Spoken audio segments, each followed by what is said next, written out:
Seorang ibu memergoki pelaku pelecehan seksual dan mengejarnya.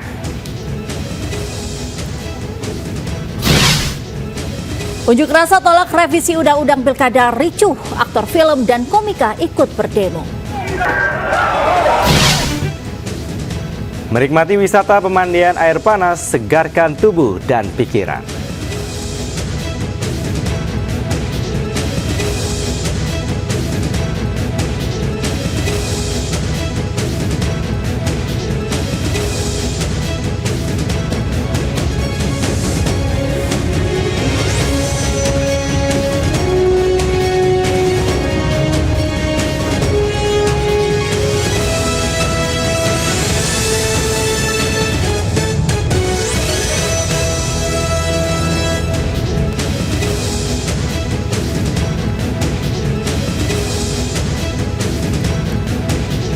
Assalamualaikum warahmatullahi wabarakatuh. Selamat pagi pemirsa. Halo Angel, selamat pagi. Selamat pagi Kevin, selamat pagi pemirsa. Bagaimana Jumat pagi ini? Aku selalu semangat dan luar biasa pastinya. Kamu apa kabar? Sehat pagi? Luar biasa dan semoga ada secerca harapan baru ya. Betul. Bagi bangsa ini setelah kemarin banyak masa turun ke jalan untuk menyuarakan aspirasi. Dan tentunya akan ada banyak juga kilasan-kilasan mengenai info seputar demo dan juga beragam informasi menarik lainnya. Kevin dan juga pemirsa. Bersama kami, saya Jeleka Devagam. Dan saya Kevin Pakan. Inilah Lintas iNews Pagi. Selengkapnya.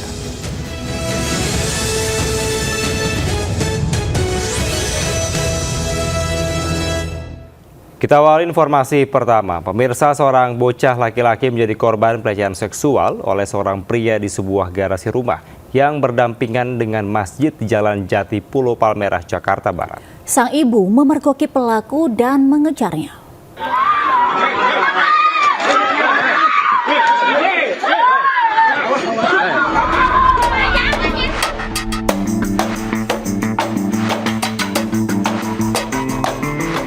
Seorang pria terekam CCTV saat memanggil seorang bocah laki-laki yang tengah bermain bersama teman-temannya di Jalan Aster, Jati Pulau Palmerah, Jakarta Barat. Pria tersebut mengajak korban ke belakang garasi warga yang bersebelahan dengan masjid. Tak lama si ibu datang dan memergoki pelaku tengah berbuat asusila terhadap anaknya. Ibu pun berteriak hingga mengundang warga dan mengejar serta menangkap pelaku.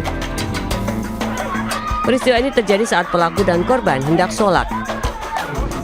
Resah lagi gitu, anak-anak kecil kesian. Korbannya sudah banyak kira-kira. Nah, saya dengar cerita sih kalau di sini baru satu, tapi dia sering mama ajak anak kecil gitu, sering mana anak kecil. Berarti sering peliharaan di sini ya, Pak? Ya, dia apa sih sekarang anak kecil juga diajak main, dipegang-pegang gitu. Tapi baru kejadian yang itu baru hari itu. Saat ini pelaku telah dibawa ke Polsek Palmerah untuk diperiksa. Dari Jakarta, Miftahul Gani, iNews melaporkan. Bayi usia 2 bulan tewas mengenaskan, diduga dibunuh ayah kandung sendiri di Kabupaten Pekalongan, Jawa Tengah. Keluarga korban yang syok mengetahui kejadian meminta agar pelaku dihukum seberat-beratnya.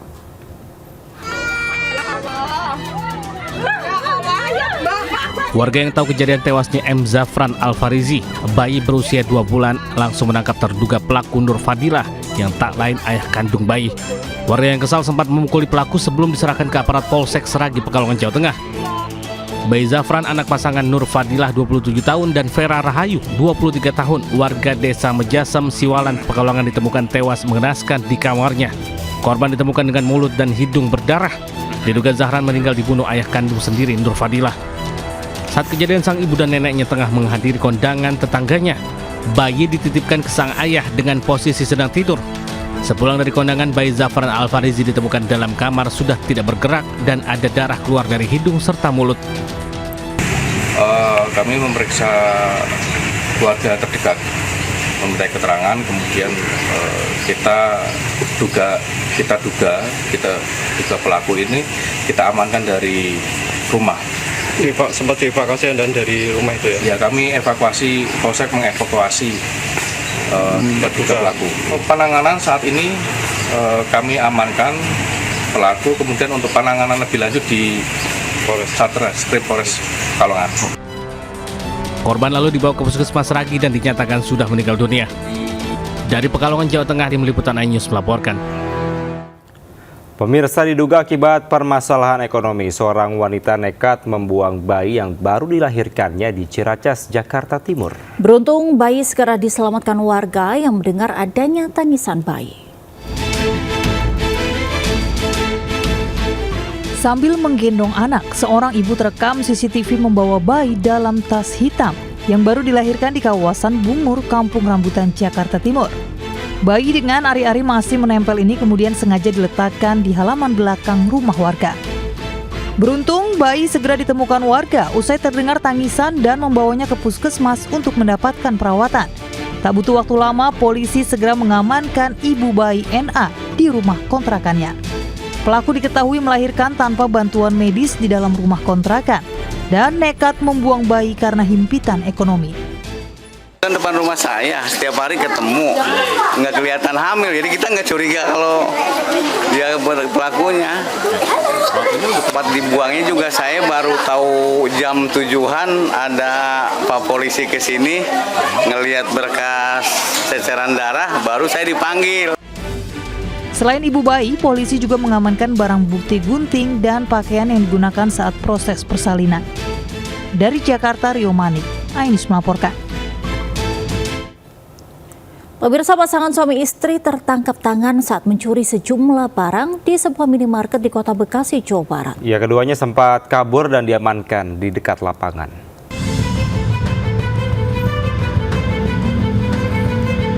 Pasangan suami istri NA 32 tahun dan DN 29 tahun diamankan petugas karena kedapatan mencuri di minimarket Jalan Insinyur Haji Juanda Margahayu, Bekasi Timur, Kota Bekasi.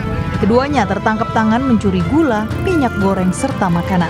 Sebelumnya, kedua pelaku datang lalu berpura-pura belanja serta menanyakan sejumlah barang untuk mengalihkan perhatian. Tak lama kemudian, keduanya buru-buru meninggalkan lokasi menggunakan sepeda motor.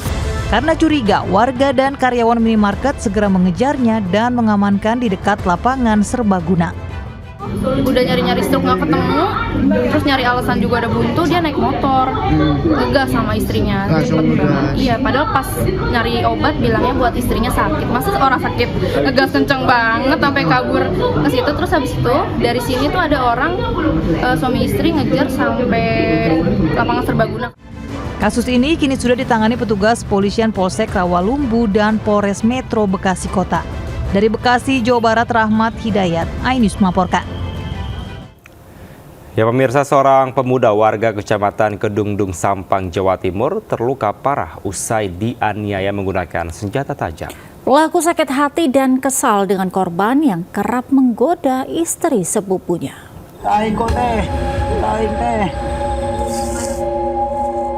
Seorang pemuda tertunduk merintih kesakitan di tengah pematang sawah dengan sejumlah luka aniaya senjata tajam di Desa Batuporo Timur, Kecamatan Kedungdung, Sampang, Jawa Timur.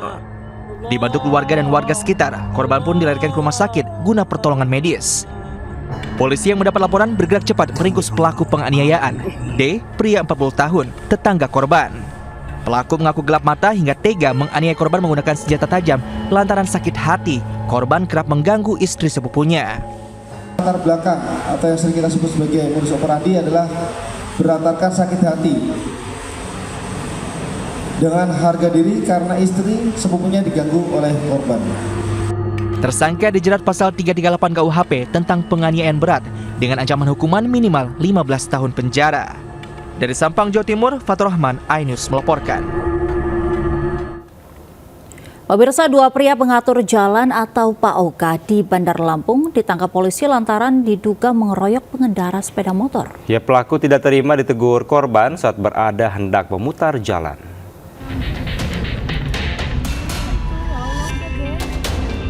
Video amatir yang direkam warga menunjukkan saat dua pria pengatur jalan atau PAOK mengeroyok pengendara sepeda motor di Jalan Bypass Soekarno-Hatta, Sukarame, Bandar Lampung. Korban yang merupakan pengendara motor dianiaya pelaku saat berboncengan sepeda motor bersama istri dan anaknya di putaran jalan setempat. Beruntung aksi pengeroyokan berakhir setelah dilerai warga dan pengguna jalan. Aparat kepolisian sektor Sukarame, Bandar Lampung berhasil menangkap dua pelaku yang berada di dalam video tersebut. Keduanya ditangkap polisi sehari pasca peristiwa. Kedua pelaku SD dan ST nekat menganiaya korban RF karena tersinggung dengan ucapan korban saat di lokasi kejadian. hasil dari penyelidikan kami, hanya kami bisa mendeteksi pelaku. Alhamdulillah 2 orang udah yang sesuai dengan yang ada di TikTok itu sudah kami amankan. Ya. Karena videonya viral di media sosial, kedua pelaku hanya dikenakan wajib lapor sambil menunggu korban membuat laporan resmi kepada pihak kepolisian. Dari Bandar Lampung, Andres Afandi, iNews melaporkan. Sementara pemirsa, hindari razia, seorang Pak Ogah tewas tertabrak truk kontainer di Jalan Raya Cilincing, Koja, Jakarta Utara. Petugas Satpol PP pun jadi amukan warga lantaran dituduh jadi penyebab tewasnya korban.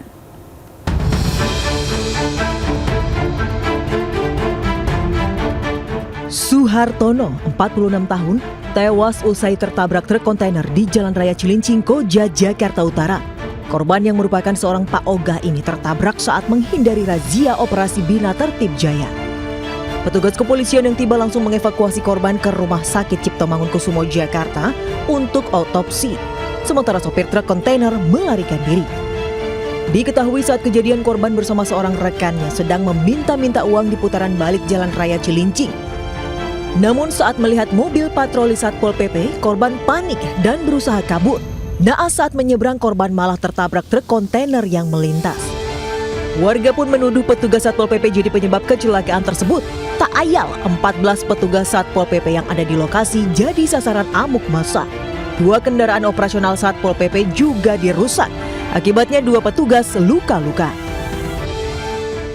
Tanya sih dia parkir, nah dia tuh ngelihat mobil Satpol PP. Nah begitu kaget, dia mau nyebrang nggak bisa, udah kepleset ban duluan, gitu. Langsung kepalanya langsung miring ke tengah. Nah begitu dari arah kirinya dihajar sama kontainer. Nah sampai di lokasi ternyata ada 2 Pak Ogah yang biasa memang di sana melihat mobil kami itu sudah ketakutan terlebih dahulu dan mereka melarikan diri. Yang satu selamat, yang satu lagi tersenggol oleh mobil. Petugas Satpol PP telah melaporkan kasus penganiayaan dan perusakan ke Mapolsek Koja, Jakarta Utara. Sementara para pelaku pengeroyokan masih dalam pengejaran. Dari Jakarta, Sofian Firdaus, iNews melaporkan. Pelaku curanmor babak belur diajar warga setelah tertangkap tangan mencuri sepeda motor di Cilincing, Jakarta Utara. Ya, sementara rekan pelaku melarikan diri.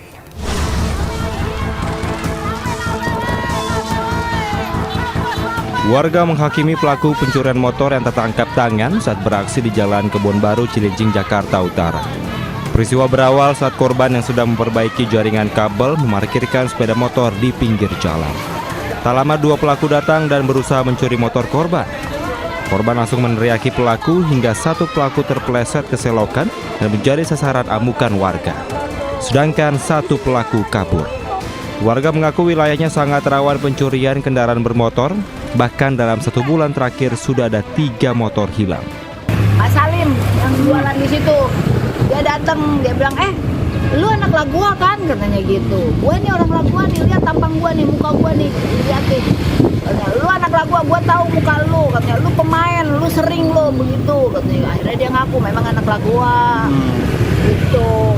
Saya lari. Untuk menghindari amukan warga, pelaku dibawa ke pos rukun warga dan diserahkan ke Polsek Cilincing. Dari Jakarta, Sofian Firdaus, iNews melaporkan. Pemirsa, suami yang membunuh dan memutilasi istri di Malang, Jawa Timur divonis hukuman mati oleh hakim. Ia dinyatakan bersalah dalam kasus pembunuhan berencana itu.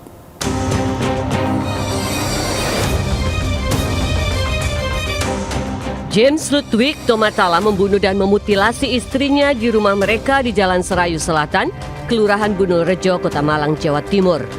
Ia membunuh dan memutilasi jasad korban menjadi 10 bagian dan kemudian menaruh bagian tubuh korban dalam ember di teras depan rumah.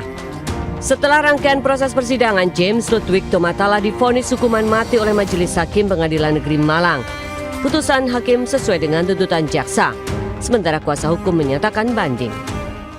Sudah ada perencanaan kejadiannya itu kan Desember, terus sebelum Desember itu bulan sekitar Agustus itu kan istrinya minggat lah, kabur dari rumah soalnya sering. Dan kami akan mengajukan banding dan sudah kita konsultasikan juga dengan James tadi. Kasus pembunuhan dan mutilasi ini menggegerkan warga karena terdakwa sempat memamerkan potongan tubuh korban kepada tetangga sebelum ia menyerahkan diri ke polisi. Dari Malang, Jawa Timur, Denny Irwansyah, iNews melaporkan. Pemirsa, sopir mobil box tewas terjepit setelah mobilnya ditabrak truk tronton di Sukabumi, Jawa Barat. Proses evakuasi korban berlangsung dramatis.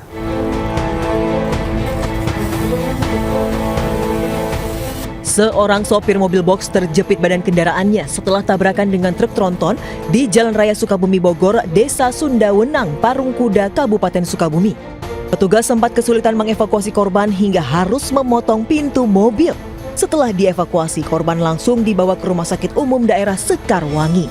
Namun naas, korban tak bisa diselamatkan. Sebelumnya, kecelakaan terjadi saat truk tronton menyalip sepeda motor di tikungan. Di jalur berlawanan melaju mobil box yang dikemudikan korban. Akibatnya, tabrakan pun tak terhindarkan. Polisi yang tiba di lokasi kejadian langsung melakukan olah TKP dan memeriksa sejumlah saksi. Mana, Pak? Dari Cigombong mau ke Pelabuhan Ratu. Kalau dari mobil boxnya sendiri. Akibat kecelakaan itu, arus lalu lintas kendaraan di jalan menuju Sukabumi maupun sebaliknya sempat tersendat. Saat ini kasus kecelakaan tersebut masih dalam penyelidikan anggota Polres Sukabumi. Dari Sukabumi, Jawa Barat, Budi Setiawan, iNews melaporkan. Pemirsa, sebuah minibus membawa senjata tajam yang diduga untuk tawuran gangster diamankan di Jalan Ahmad Sobana, Kota Bogor, Jawa Barat. Polisi juga mengamankan 12 remaja dan sepeda motor.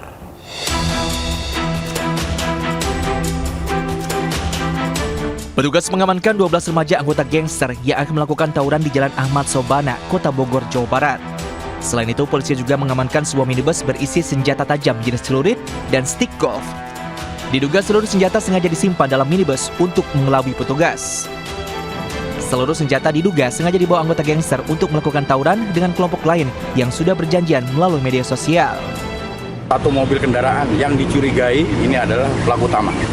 Artinya apa? Karena di dalam kendaraan tersebut kita lihat ada beberapa senjata tajam.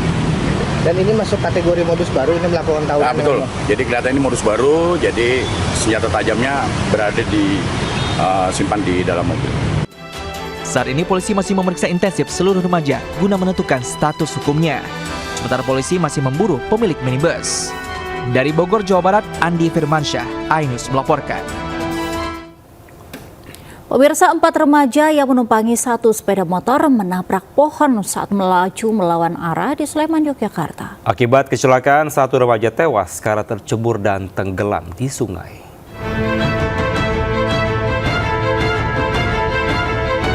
Warga digegerkan kecelakaan motor yang diboncengi 4 remaja dan menabrak pohon di Sleman, Yogyakarta. Akibat kecelakaan, satu remaja DR 13 tahun tewas karena tercebur dan tenggelam di selokan Mataram, Kelurahan Sinduandi, Kepanewon, Melati. Jasad korban ditemukan 150 meter dari titik tenggelam. Sementara 3 rekannya, SN 14 tahun, TD 13 tahun, dan BS 12 tahun terluka dan dievakuasi ke Rumah Sakit Bayangkara. Kecelakaan diduga akibat korban yang berjalan melawan arah tidak mampu mengendalikan laju kendaraan. Syukur alhamdulillah kurang lebih 150 meter dari LKM, korban berhasil ditemukan dalam kondisi meninggal dunia. Selanjutnya dengan kesiapan dan kesiapan tim kita langsung evakuasi dan juga kita serah terimakan. Kasus kecelakaan itu sudah ditangani Polsek Melati. Sementara bangkai kendaraan juga sudah dievakuasi. Dari Sleman, Yogyakarta, Gali Wisma, iNews melaporkan. Pemirsa, pulang dari pesta miras, minibus yang ditumpangi 5 orang menyeruduk warung kelontong dan 5 sepeda motor di Kota Makassar, Sulawesi Selatan. Akibatnya 5 korban dilarikan ke rumah sakit, 1 korban meninggal dunia. Sementara pengemudi minibus telah ditetapkan sebagai tersangka.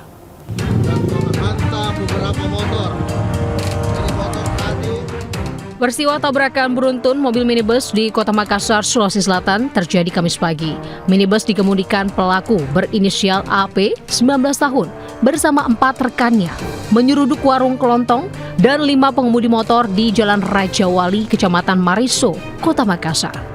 Pelaku bersama rekannya diduga mabuk setelah pesta minuman keras. Sejumlah barang bukti botol miras juga ditemukan di dalam kendaraan pelaku. Akibat laka lantas ini, 5 korban dilarikan ke rumah sakit. Seorang korban, Hubertus Hendro, 29 tahun, meninggal dunia di rumah sakit Stella Maris akibat patah leher, dada tergores, lutut kanan dan kiri lecet. Pasca kejadian, Satlantas Polrestabes Makassar mengamankan barang bukti kendaraan pelaku. Selain itu, polisi juga menetapkan tersangka pengemudi minibus. Saat kejadian, pengemudi minibus ini diduga berupaya kabur, namun terhalang panggung pesta. Pertama menyenggol warung, ya, kemudian selanjutnya menyenggol motor, di depannya ada 5 unit motor, ya, jadi ada korban 5 orang, 1 orang meninggal dunia, ya, di rumah sakit, dan 4 lagi sementara ditangani oleh pihak rumah sakit, ya. Kemudian di dalam mobil tersebut ada 5 penumpang, ya, 5 penumpang, 3 sudah kami amankan, yang satunya sementara dicari. Sejumlah barang bukti akibat laka lantas ini telah diamankan di unit laka lantas Polrestabes Makassar. Sementara sejumlah korban lainnya masih mendapatkan perawatan intensif di rumah sakit. Dari Makassar, Leo Muhammad Nur, iNews melaporkan. Kita beralih ke informasi lainnya. Pemirsa, massa yang berunjuk rasa di depan gedung DPR mulai meninggalkan lokasi unjuk rasa sekitar pukul 7 malam. Massa bubar setelah polisi menurunkan pasukan untuk menertibkan pengunjuk rasa yang masih bertahan. Pemirsa, usai aksi penolakan revisi Undang-Undang Pilkada 2024, pihak kepolisian masih terus mengamankan sekitar kompleks gedung DPR Senayan, Jakarta. Saya bersama dengan juru kamera Rizky Solehudin akan menunjukkan pada Anda sedikit suasana dari arah Slipi yang ada di belakang saya, di mana usai tadi berbagai upaya yang dilakukan oleh pihak kepolisian untuk memukul mundur massa, masih ada sejumlah oknum yang masih mencoba untuk melempar batu dan juga petasan serta benda lainnya ke arah gedung DPR Senayan, Jakarta. Meski demikian, kami harus katakan ini adalah oknum dikarenakan mahasiswa yang mayoritas adalah massa pada aksi ini sudah kembali sejak sore hari, pemirsa. Sementara itu, pemirsa, kalau kita lihat di layar kaca Anda, ini adalah wilayah Selipi, yang mana tadi mereka tidak cukup menyerang dari depan gedung DPR saja, tapi juga aksi anarkis ini masih terus dilakukan di wilayah Selipi, sehingga membuat pihak petugas kepolisian ini harus melakukan berbagai upaya untuk mengamankan lokasi di sana. Tentunya ini juga tidak langsung dilakukan oleh pihak petugas kepolisian, di mana tadi dia berbagai upaya persuasif terlebih dahulu yang dilakukan untuk meminta massa dapat membubarkan diri dengan damai. Meski demikian, ada beberapa oknum yang memang tidak mengindahkan. Meskipun demikian, tadi massa juga sudah diterima oleh pihak DPR dan melakukan dialog, dan tadi DPR telah memberikan statement melalui Sufmi Dasko bahwa DPR akan mengikuti putusan MK dalam Pilkada 2024. Dari Jakarta, Bayu Pradana, Rizky Solehudin, dan Rizky Iqbal, iNews melaporkan. Sementara pemirsa, unjuk rasa kawal putusan Mahkamah Konstitusi menolak revisi Undang-Undang Pilkada di gedung DPR RI Jakarta ricuh. Demo memanas setelah pedemo menerobos pagar komplek DPR RI.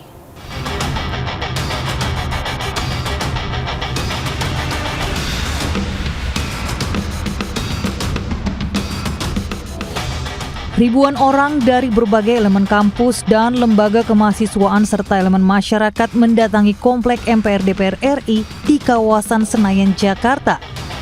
Para demonstran ini menyuarakan penolakan atas revisi Undang-Undang Pilkada yang digulirkan oleh DPR.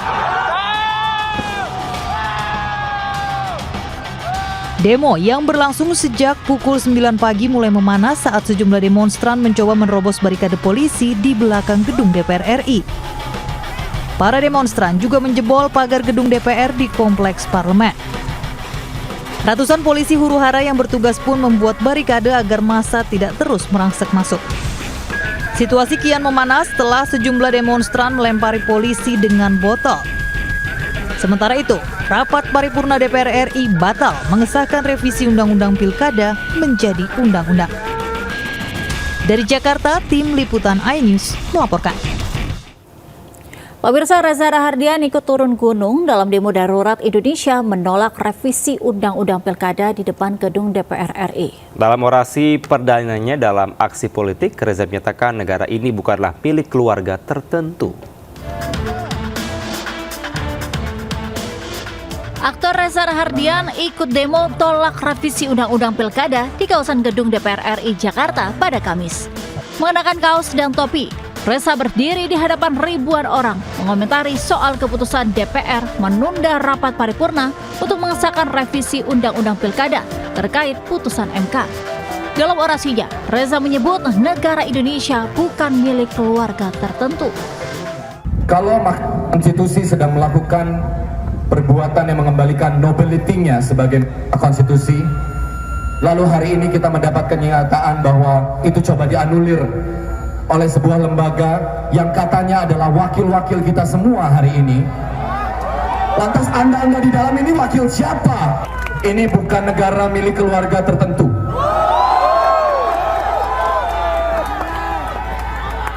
Kalau ada nomor dalam undang-undang kemudian hanya dibela untuk keluarga tertentu, saya miris melihat ini semua. Dan hati teman-teman semua yang ada di sini, semoga kita bisa mengawal ini terus. Kita sudah melihat tadi pagi jam 9, kemudian ada keputusan menunda 30 menit, lalu kemudian ditunda. Mudah-mudahan memang inilah yang harusnya mereka lakukan. Tidak ada keputusan itu bisa lahir hari ini. Reza juga menghimbau massa menjaga ketertiban dalam menyuarakan aspirasi. Aksi ini digelar menolak kesepakatan rapat panja balik DPR pada Rabu lalu karena dinilai bertentangan dengan putusan MK. Dari Jakarta, Tim Liputan melaporkan. Pemirsa, sejumlah komika Indonesia ikut turun ke jalan dalam aksi demonstrasi di depan gedung DPR Senayan, Jakarta untuk menolak pengesahan revisi Undang-Undang Pilkada yang juga dikenal sebagai Gerakan Peringatan Darurat Indonesia. Secara bersama-sama, mari sejenak kita menundukkan kepala. Kita berdoa.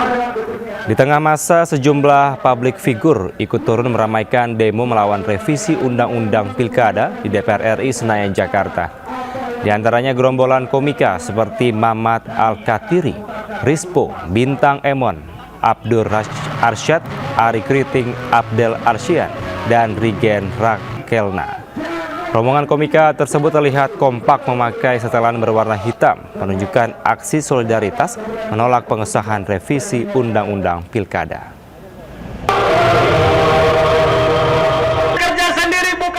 Tidak untuk atas nama siapapun, untuk mewakilkan apapun, tapi memang anak-anak juga dari reformasi di korupsi dulu juga turun. Kami dan di saat ini juga kita merasa bahwa sudah genting, secara gampang banget deh aturan diakal-akalin, dirubah-rubah, belok-beloknya gampang banget, cepat banget rapat mereka gitu. Ya kalau saya kesini karena tujuannya ingin mengawal keputusan MK biar nggak diganggu-gugat, itu aja sih, karena saya ngerasa ada yang tidak janggal ini, apalagi ada soal yang tidak janggal? Ya, oh, jadi kayaknya keputusan MK ini menurut saya pribadi adalah yang terbaik. Nah, ini harus kita pertahankan, harus kita kawal sampai kapanpun. Sementara itu pemirsa, aksi demonstrasi di depan gedung DPRD Jawa Barat berlangsung ricuh. Massa mendobrak gerbang hingga memaksa petugas kepolisian menyemprot water cannon dan gas air mata. Bentrokan fisik antara petugas dan juga mahasiswa tidak terhindarkan.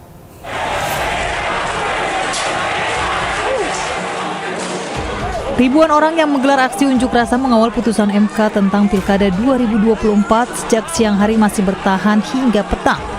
Massa bertindak semakin anarkis dengan melemparkan batu, botol hingga petasan ke dalam gedung DPRD Jawa Barat yang dijaga ketat polisi. Massa juga sempat mendobrak pintu gerbang untuk masuk ke halaman DPRD Jabar hingga jebol. Sementara polisi mengambil tindakan dengan menyemprotkan water cannon dan gas air mata ke arah kerumunan massa. Meski disemprot, massa mahasiswa tetap bertahan dan balik melempari aparat dengan batu, kayu, dan benda-benda lainnya.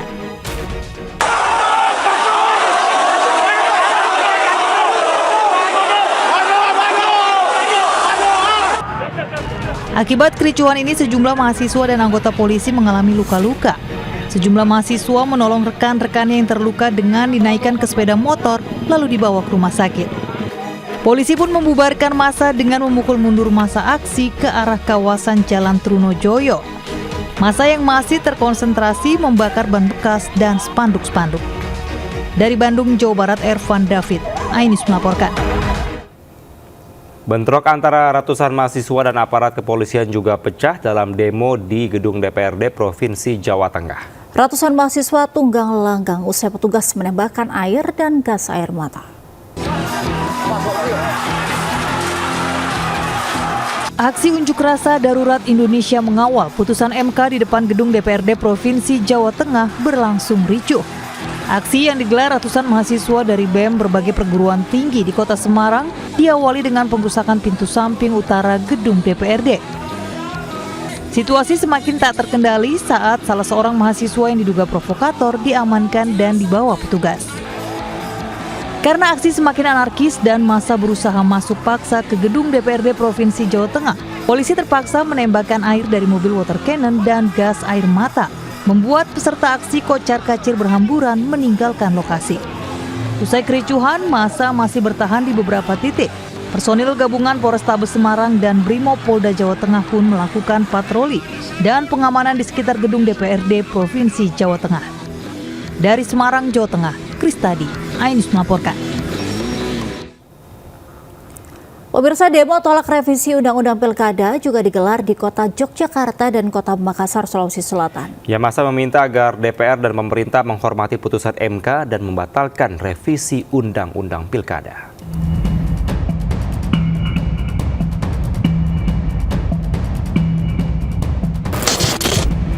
Aksi demo tolak revisi Undang-Undang Pilkada terjadi di Kota Yogyakarta. Massa aksi berkumpul di area parkiran Abu Bakar Ali, Kota Yogyakarta sejak Kamis pagi.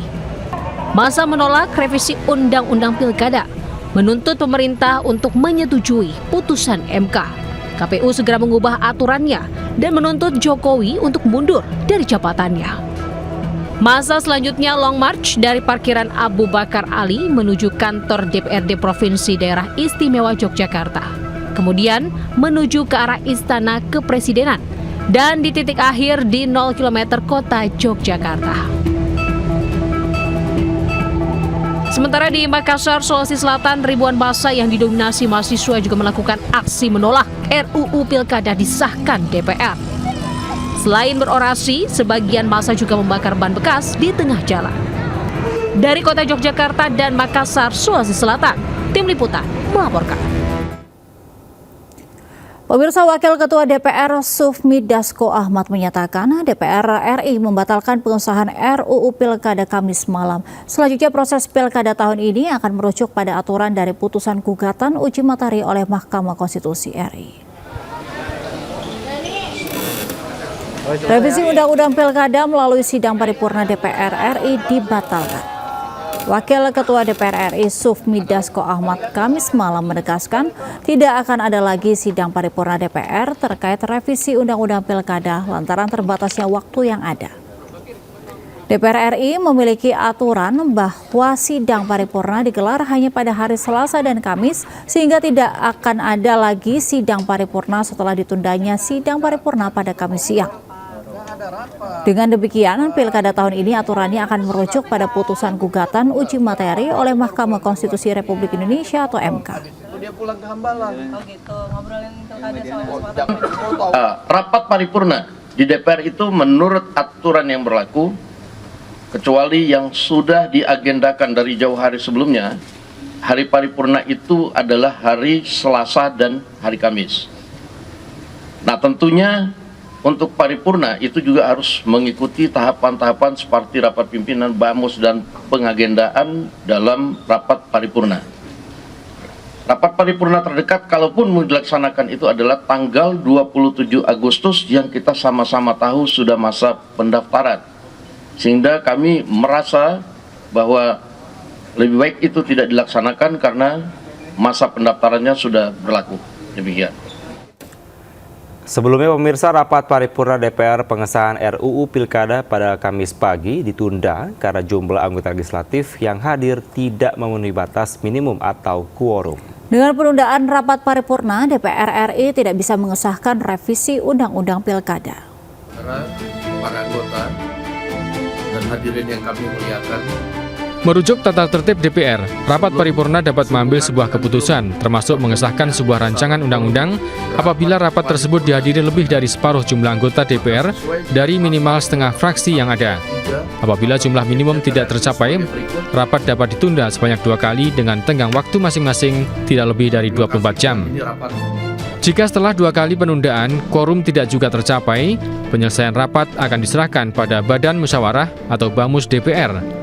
Selanjutnya, BAMUS bertugas antara lain menetapkan agenda DPR dalam satu masa persidangan, serta menentukan jangka waktu penyelesaian rancangan undang-undang. Pada Kamis pagi, rapat paripurna dibuka pukul 9.30 waktu Indonesia Barat, namun tidak quorum, sehingga Wakil Ketua DPR yang memimpin rapat, Sufmi Dasko Ahmad, Lewis Paulus, dan Rahmat Gobel, menunda sidang hingga 30 menit. Namun saat dibuka kembali pukul 10 waktu Indonesia Barat, rapat juga tidak memenuhi quorum. Tidak adanya pengesahan revisi Undang-Undang Pilkada, maka DPR akan mengikuti peraturan terakhir, yakni keputusan Mahkamah Konstitusi. Dari Jakarta, Tim Liputan iNews melaporkan. Pemirsa, dengan batalnya pengesahan RUU Pilkada oleh DPR RI, Komisi Pemilihan Umum menegaskan peraturan Undang-Undang Pilkada tidak mengalami perubahan, yaitu mengacu pada aturan putusan Mahkamah Konstitusi. Meski demikian, KPU akan konsultasi dengan DPR sebelum memulai tahapan pemilihan kepala daerah sebagai bentuk tertib prosedur. Dalam konferensi pers di Jakarta pada Kamis malam, Ketua KPU Muhammad Afifuddin menegaskan pihaknya akan melaksanakan putusan Mahkamah Konstitusi terkait Undang-Undang Pilkada. Dalam menyikapi putusan MK tersebut, KPU akan melakukan langkah-langkah tertib prosedur dengan berkonsultasi ke DPR dalam rapat kerja terlebih dahulu. Diharapkan pada tahapan pendaftaran calon kepala daerah pada tanggal 27 hingga 29 Agustus akan mentaati peraturan KPU yang telah mengadopsi putusan MK. Lebih dari itu, teman-teman sekalian, hari-hari ini atau 1-2 hari ini pasti kita akan melakukan langkah-langkah koordinasi komunikasi untuk menyegerakan pembahasan konsultasi dan seterusnya dengan Komisi 2 untuk segera, mumpung ada waktu sebelum waktu pendaftaran nanti tiba 27, semua pengaturan, semua PKPU sudah siap untuk kemudian diterapkan dalam proses penerimaan calon kepala daerah, pendaftaran calon kepala daerah. Pemirsa, tidak adanya pengesahan RUU Pilkada oleh DPR RI, maka pemerintah akan mengikuti aturan yang terakhir, yakni putusan MK dalam menerapkan Undang-Undang Pilkada. Kepala Kantor Komunikasi Kepresidenan Hasan Nasbi berharap semua pihak dapat menjalankan peran dalam demokrasi dengan tetap memikirkan kepentingan umum di tengah kebebasan berpendapat. Bang. Hasan Nasbi mengapresiasi proses demokrasi yang berlangsung karena semua pemangku kepentingan baik MK, MA, DPR hingga mahasiswa telah menjalankan peran terkait hasil putusan MK tentang batas ambang syarat pendaftaran kepala daerah. Pemerintah pun menghormati sikap DPR RI yang tidak mengesahkan RUU Pilkada dalam rapat paripurna DPR RI Kamis siang. Dengan tidak adanya pengesahan RUU Pilkada, maka pemerintah akan mengikuti aturan yang berlaku, yakni hasil putusan MK. Artinya DPR akan mengikuti aturan yang terakhir. Begitu pernyataan dari DPR tadi. Wakil Ketua DPR tadi menyatakan itu akan mengikuti aturan terakhir, yaitu putusan MK. Nah, pemerintah juga berada pada posisi yang sama seperti sebelumnya, yaitu mengikuti aturan yang berlaku. Jadi selama tidak ada aturan yang baru, maka pemerintah akan ikut menjalankan aturan-aturan yang saat ini masih berlaku. Pemirsa, Wakil Presiden terpilih Gibran Rakabuming Raka melakukan kunjungan ke Lembang, Kabupaten Bandung Barat, Jawa Barat untuk memantau produksi susu. Ya, saat ditanya terkait putusan Mahkamah Konstitusi, Gibran hanya bungkam. Begitupun dengan Ketua Umum Partai Amanat Nasional Zulkifli Hasan.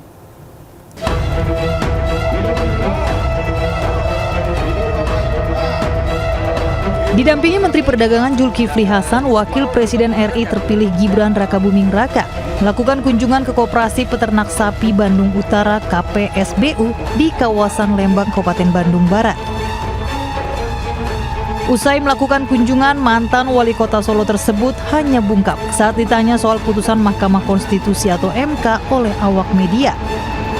Demikian juga dengan Zulkifli Hasan yang juga sebagai Ketua Umum PAN tak memberikan komentar sedikit pun terkait putusan MK ini. Bahkan Gibran dan Zulhas berusaha meninggalkan awak media. Gimana Pak Wapres? Sedikit Mas. Mas, sedikit aja Mas. Tentang apa soal sedikit Mas. Hari ini kan putusan Mas Gibran. Mas, tentang apa sedikit aja Mas. Ayo. MK sedikit Pak. Pak Zulhas. Soal MK gimana Pak? Sedikit aja Pak. Soal MK sedikit Pak. Pak, sedikit Pak soal MK Pak. Dikit Pak. Satu hal yang menjadi kontroversi adalah rancangan perubahan undang-undang pilkada terkait ambang batas partai politik dalam mengusung calon kepala daerah dan batasan usia paling rendah untuk calon gubernur dan wakil gubernur. Badan Legislatif atau DPR lebih memilih keputusan MA ketimbang MK. Dari Bandung Barat, Jawa Barat, Yuwono, Ainus melaporkan. Pemirsa, langkah Anies Baswedan untuk kembali mencalonkan diri sebagai kandidat Gubernur DKI Jakarta periode 2024-2029 kembali menemui ketidakpastian setelah sejumlah partai menarik dukungan. Ya, kini giliran Ketua Umum PDIP Megawati Soekarnoputri yang juga memberi sinyal kurang yakin pada sosok Anies.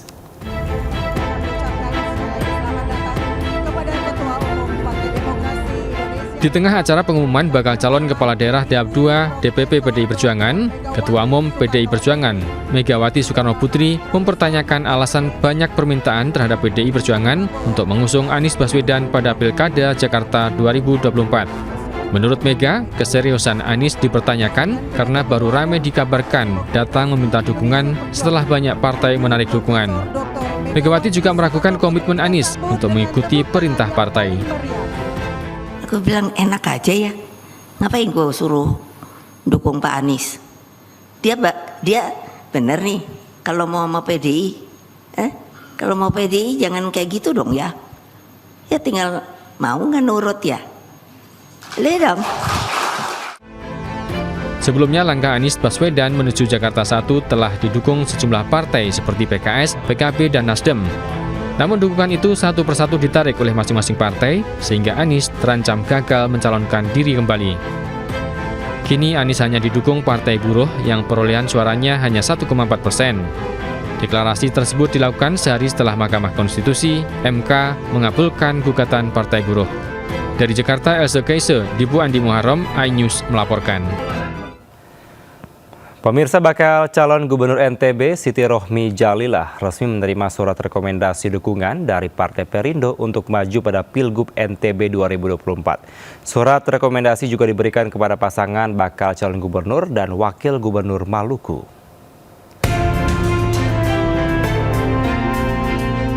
Pasangan calon gubernur dan wakil gubernur NTB, Siti Rohmi Jalilah dan Musyafirin resmi diusung Partai Perindo dalam Pilkada Serentak 2024 mendatang.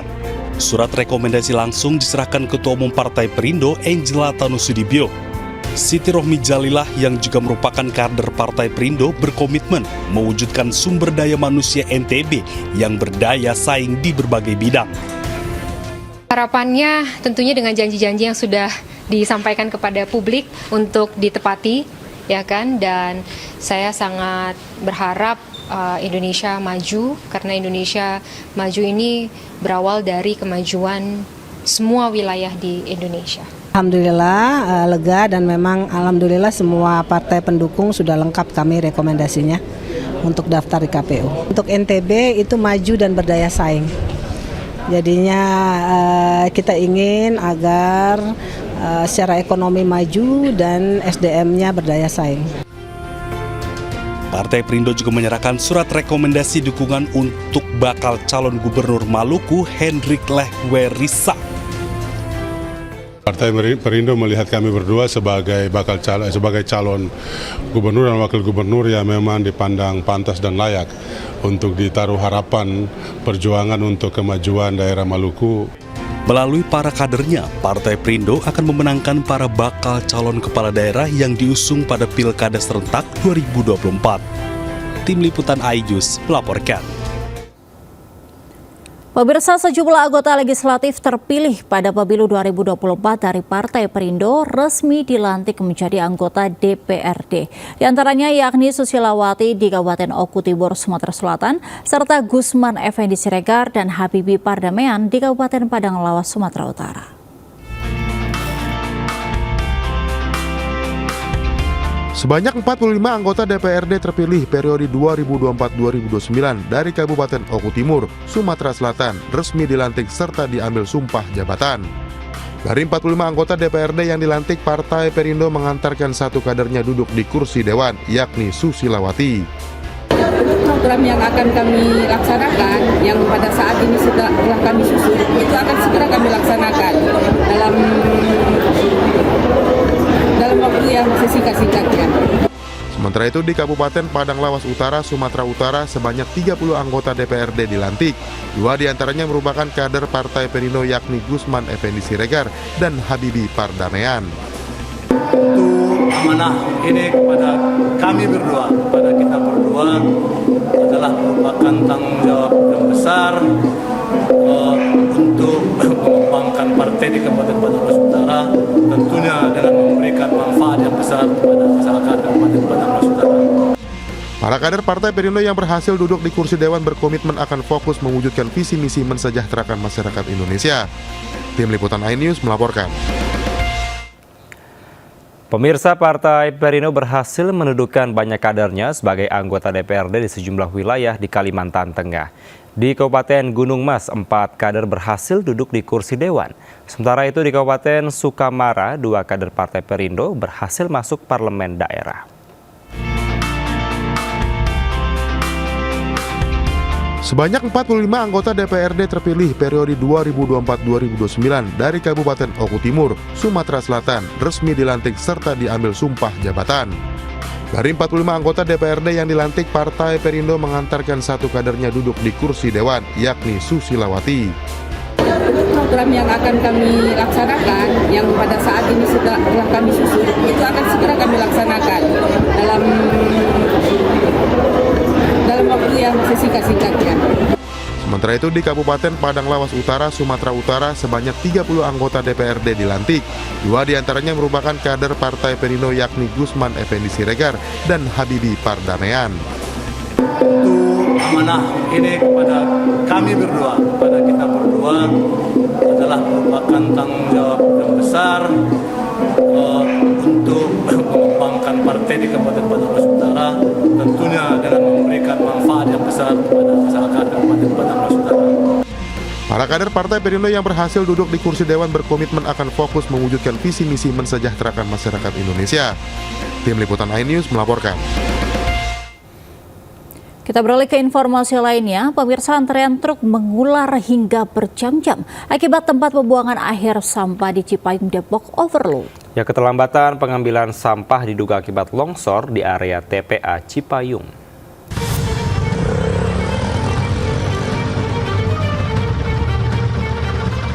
Antrean panjang truk pengangkut sampah ini mengular hingga lebih dari 1 km di tempat pembuangan akhir sampah Cipayung, Kota Depok, Jawa Barat. Para supir harus menunggu giliran masuk karena kapasitas di tempat pembuangan akhir Cipayung sudah overload. Sementara itu sejumlah operator alat berat bekerja mempercepat proses penanganan sampah. Selain menambah alat berat, Dinas LHK Depok juga mulai mengirimkan sampah ke TPA Nambong. Makanya ini kami masih punya waktu spare 3-4 bulan. Ya, 3-4 bulan. Dan tadi juga ada perwakilan dari Kemenpu PR atau ISWMP yang menyampaikan perkembangan untuk pembangunan instalasi pengolahan EDF yang 300 ton. Dinas LHK menambahkan keterlambatan pengambilan sampah yang sering terjadi akibat longsor di area TPA Cipayung. Untuk mengatasi keluhan masyarakat yang sampahnya tak kunjung diambil, pihak DLHK Kota Depok menargetkan 10 ton pengambilan sampah setiap harinya. Dari Depok, Jawa Barat, Iung Rizky, iNews melaporkan. Ya, dari Jepang kita jalan-jalan ke Indonesia nih, Angel, tepatnya di Subang, Jawa Barat. Ya, ada apa nih, Kevin? Yang rasanya nggak afdol pemirsa kalau nggak mampir ke pemandian air panas. Ya, tak hanya itu, Kevin dan juga pemirsa, pengunjung juga disajikan air terjun yang tidak terlalu tinggi.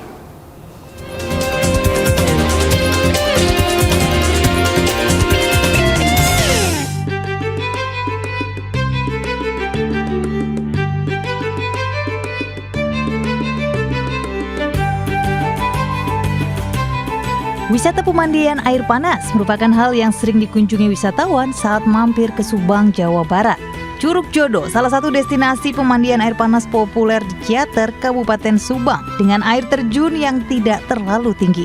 Air yang berasal dari Gunung Tangkuban Perahu mengandung belerang dan dipercaya dapat menyembuhkan berbagai penyakit. Nah, jika Anda ingin kolam yang lebih eksklusif, pemandian air panas Navasari yang berada di kawasan Sariater bisa Anda coba. Di sini, pengunjung dimanjakan dengan fasilitas dan suasana asri nan tenang, bahkan terdapat kolam khusus wanita. Berkonsep semi-outdoor, kolam air panas Navasari membuat Anda merasa lebih rileks. Ya, untuk menyehatkan badan aja kan, hangat, karena sekarang ini kan musim hujan, batuk, pilek. Nah, kita butuh yang namanya kehangatan mungkin.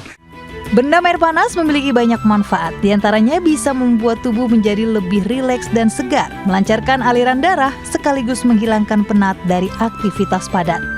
Dari Subang, Jawa Barat, Tim Liputan iNews melaporkan. Ya, kita ke informasi seputar kuliner nih, Kevin dan juga pemirsa, mencari hidangan yang berbeda dan unik tapi tetap syarat dengan rasa tradisional kita bisa temukan di Kota Semarang, Jawa Tengah. Benar banget ya Angel pemirsa, ada ayam goreng bawang sambal jeruk Bali. Di mana sajian baru ini siap menggoyang lidah Anda dengan perpaduan gurihnya ayam kampung dan segarnya sambal jeruk Bali.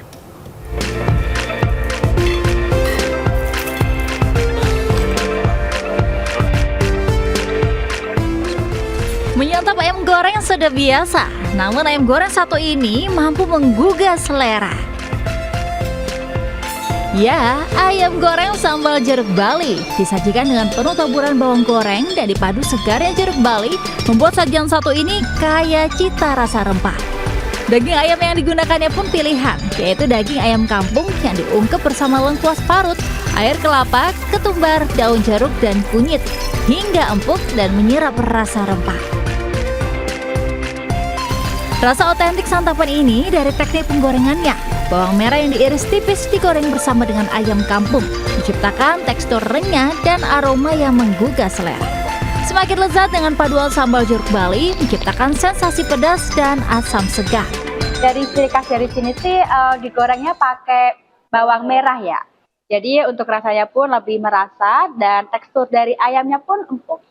Gitu. Apalagi dari sambalnya juga, ini kan pakai sambalnya jeruk Bali langsung, jadi lebih rasanya lebih asam kayak gitu. Mungkin berbeda dengan seperti biasanya. Jadi keunikannya itu kita membuat sambal yang segar dan terbuat dari jeruk Bali, namun juga di sana juga ada unsur jeruk limau supaya tambah segar ya, wangi. Bagi Anda yang ingin menambah pengalaman kuliner unik, ayam goreng bawang merah sambal jeruk Bali, menu andalan salah satu restoran di Jalan Pandanaran, Semarang, Jawa Tengah, bisa jadi pilihan.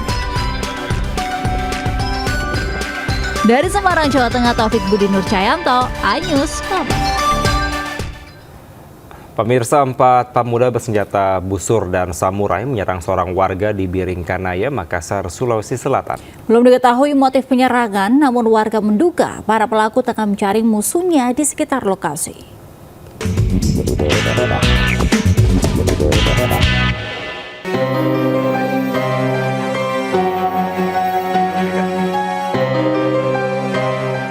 Viral di media sosial rekaman CCTV, aksi 2 pengendara motor berboncengan tiba-tiba menyerang warga sepulang kerja yang melintas dan berpapasan di Jalan Kampung Nelayan Bahari Nusantara, Kelurahan Untia, Kecamatan Biringkanaya, Makassar, Sulawesi Selatan. Bahkan korban sempat menjatuhkan diri dari motornya lantaran panik saat melihat salah satu pelaku mengacukan anak panah busur ke arahnya, sehingga motor pelaku ikut terjatuh usai bertabrakan dengan motor korban. Korban berusaha melawan lalu kabur menyelamatkan diri, sementara pelaku lain mengejar sambil memegang samurai.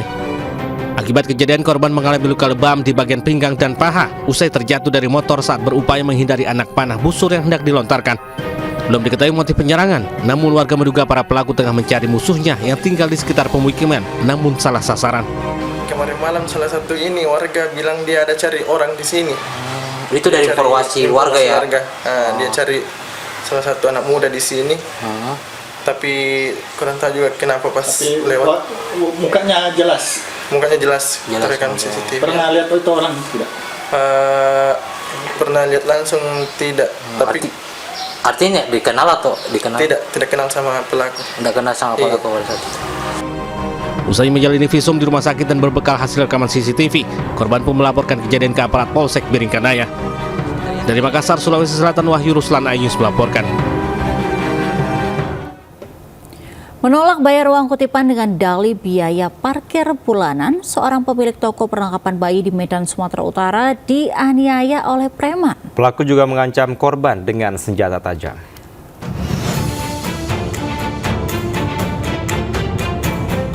Kamera CCTV merekam aksi premanisme seorang pria sambil mengacungkan senjata tajam dalam sebuah toko perlengkapan bayi di Jalan Madong, Lubis, Medan, Sumatera Utara.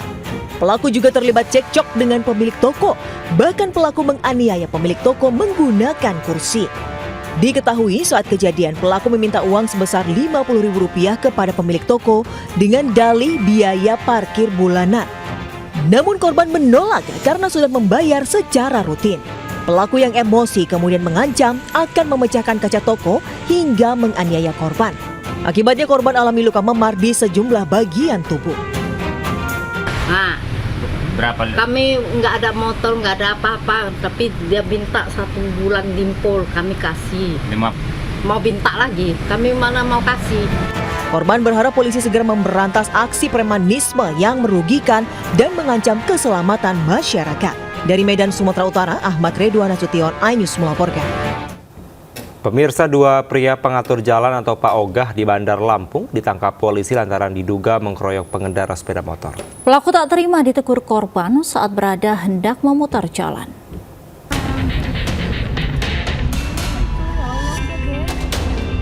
Video amatir yang direkam warga menunjukkan saat 2 pria pengatur jalan atau Pak Ogah mengeroyok pengendara sepeda motor di Jalan Bypass Soekarno-Hatta, Sukarame, Bandar Lampung. Korban yang merupakan pengendara motor dianiaya pelaku saat berboncengan sepeda motor bersama istri dan anaknya di putaran jalan setempat. Beruntung aksi pengeroyokan berakhir setelah dilerai warga dan pengguna jalan. Aparat kepolisian sektor Sukarame, Bandar Lampung berhasil menangkap 2 pelaku yang berada di dalam video tersebut. Keduanya ditangkap polisi sehari pasca peristiwa. Kedua pelaku SD dan ST nekat menganiaya korban RF karena tersinggung dengan ucapan korban saat di lokasi kejadian. Hasil dari penyelidikan kami, hanya kami bisa mendeteksi pelaku. Alhamdulillah 2 orang udah yang sesuai dengan yang ada di TikTok itu sudah kami amankan. Ya. Karena videonya viral di media sosial, kedua pelaku hanya dikenakan wajib lapor sambil menunggu korban membuat laporan resmi kepada pihak kepolisian. Dari Bandar Lampung, Andres Afandi, iNews melaporkan. Pemirsa, sebuah minibus membawa senjata tajam yang diduga untuk tawuran gangster diamankan di Jalan Ahmad Sobana, Kota Bogor, Jawa Barat. Polisi juga mengamankan 12 remaja dan sepeda motor.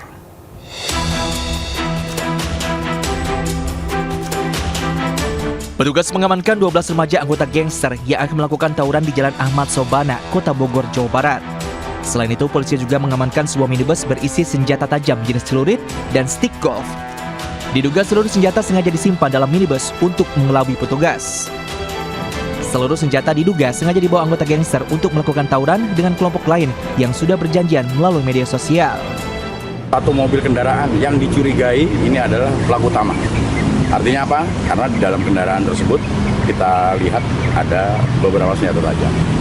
Dan ini masuk kategori modus baru, ini melakukan tawuran. Nah, betul. Jadi kelihatan ini modus baru, jadi senjata tajamnya berada di simpan di dalam mobil. Saat ini polisi masih memeriksa intensif seluruh remaja guna menentukan status hukumnya.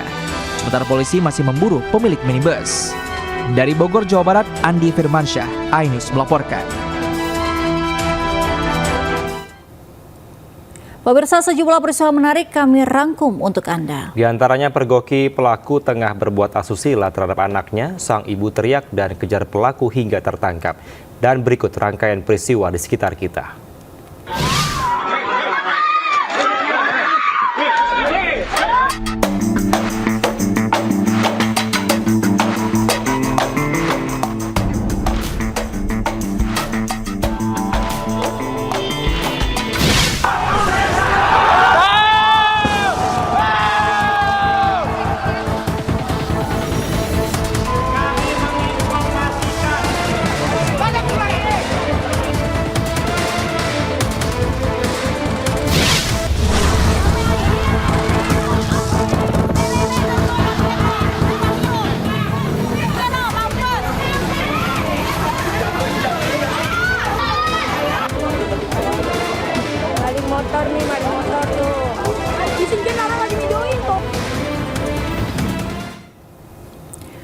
Pemirsa, peristiwa tadi sekaligus menutup Lintas Sains pagi hari ini. Berbagai informasi kriminal dapat Anda saksikan sesaat lagi dalam jurnal Lintas Sains pagi bersama rekan Anita Dewi. Saya Angelika Deovagam. Dan saya Kevin Pakan, pamit undur diri. Terima kasih, selamat pagi, selamat beraktivitas. Wassalamualaikum warahmatullahi wabarakatuh.